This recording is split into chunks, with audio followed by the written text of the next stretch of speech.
है ना।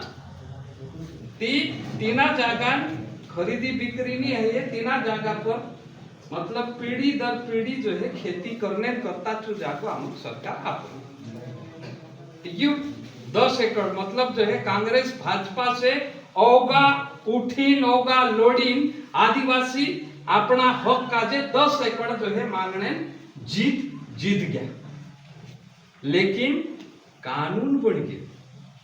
लेकिन तीना कानून जानकारी ना तो सरकार जो है, ना नेता जो है, ना अंग्रेज जो है। तेरे कारण से खप सौटा माणसन जो है पट्टा नहीं जोया।